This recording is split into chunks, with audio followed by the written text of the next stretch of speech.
Just 各位观众朋友，大家好，欢迎您收看藏人行政中央电视台本周西藏华语新闻节目，我是主持人卓玛。本期的主要新闻有：因第11世班禅喇嘛而遭中共判刑的西藏石曲县藏人卓嘎获释。司政洛桑桑格呼吁印度等民主国家对抗中国的威胁。驻伦敦办事处举办有关西藏问题分析和前景网络研讨会。法国藏人青年发起单车游说活动，呼吁联合国关注中国人权状况。加拿大下议院加中关系特别委员会通过议案，促进藏中和谈。下面请看详细内容。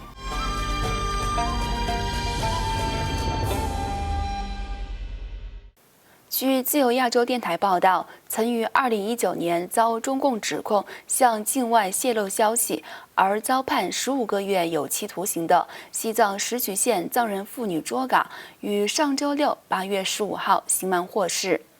去年4月29号，卓嘎的质子汪清以及友人罗桑和云丹3人在山顶举行传统的卫藏祭祀仪式时，大声祈愿11世班禅喇嘛能够获释，并同达赖喇嘛尊者在西藏重逢。他们因此遭到中共当局的拘捕。随后，卓嘎被中共指控向境外泄露3人遭拘捕的消息，他因此被当局以扰乱社会秩序的罪名判处1年零3个月的有期徒刑。据悉，卓嘎于8月15号获释回到家中，但他在中共监狱中遭受残忍的酷刑，再加上被迫从事苦力劳动，导致他的身体多处受到严重损害。目前正在位于石曲的家中休息。另外，在印度独立74周年前夕，藏人行政中央司政洛桑桑格在接受印度媒体的采访时，谈到自印度独立以来，印度在社会、经济和政治领域所取得的巨大进步，以及印度在克服分治、中印战争等历史挫折和各种困难中取得的胜利。司政洛桑桑格在采访中首先祝贺印度独立74周年，并指印度获得独立是一项重大成就。在谈到印中两国在拉达克地区的加勒万古河发生的冲突时，司政洛桑桑格指出，印度必须继续捍卫自己的领土完整，效仿2017年洞朗事件的策略，令中国政府措手不及，并在某种程度上使其进行退让。采访最后，司政洛桑桑格指出，过去60多年来，流亡藏人一直在强调着西藏所经历的悲惨经历也将会发生在包括印度在内的所有西藏邻国。现在很明显，中国政府从边境的入侵到对邻国施加的影响，世界各国可以清楚地看到西藏发生了什么。自西藏被占领以来，中国在努力扩大对南亚地区的影响，直到西藏问题获得解决，边境入侵和所有这些中共制造的紧张局势都将会继续发生。与此同时，在印度人民于上周六8月15号迎来第74个独立日当天，藏人行政中央嘎夏在秘书处办公大楼前举行升旗仪式。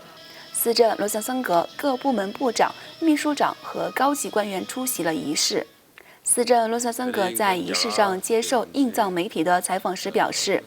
印度是一个非常包容和善良的国度。印度人民和政府长期以来对西藏人民和西藏自由事业提供了慷慨的援助和坚定的支持，我们对此永远心存感激。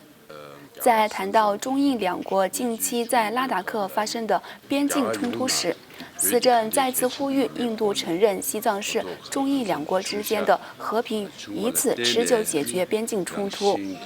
司政还敦促印度政府在与中国政府或解放军打交道时，要以西藏遭入侵与中国的近代历史为烈。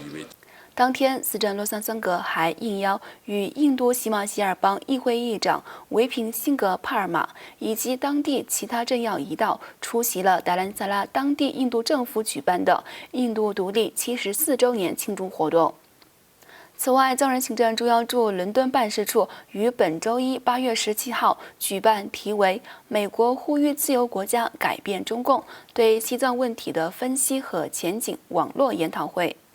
应邀参加会议的3名知名演讲者包括藏人行政中央次正洛桑桑格、美国旧金山金门大学国际法教授、藏人行政中央法律顾问麦克·范沃尔特先生。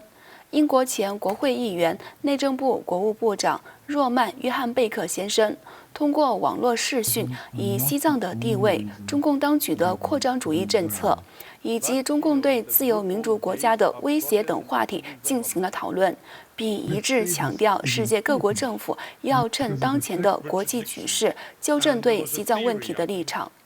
另外，为了呼吁联合国关注西藏、香港和东突厥斯丹的自由与人权状况，流亡法国的藏人青年阿汪次培于8月19号从巴黎骑单车抵达瑞士日内瓦。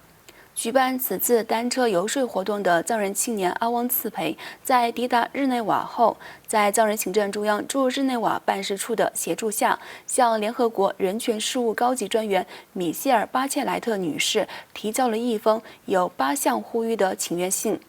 呼吁联合国敦促中共政府停止对西藏、东突厥斯丹和香港示威者的自由和各项权益的压迫，以及中共对人类、动物和地球的全面侵略，停止对生态环境的破坏等。他还进一步呼吁联合国担负起其国际角色，追究中国政府传播新冠病毒疫情的责任和抵制其扩张主义的政策。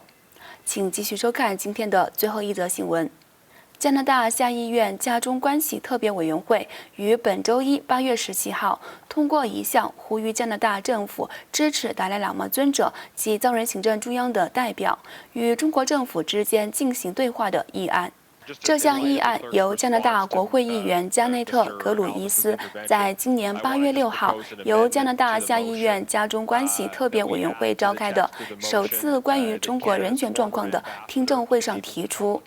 藏人行政中央司正洛桑桑格也在该会议上发言。据悉，与会的加拿大下议院议员们投票终止审议，随后在加拿大西藏委员会的带领下，于休会期间在各西藏团体的游说下，获得了各党派对此次议案的支持。此次由加拿大下议院家中关系特别委员会通过的议案，将于今年9月提交给下议院审议。观众朋友，以上是本期节目的全部内容。欲了解更多有关西藏境内外的讯息，请登录屏幕下方的网址。感谢大家的收看，我们下期节目再会。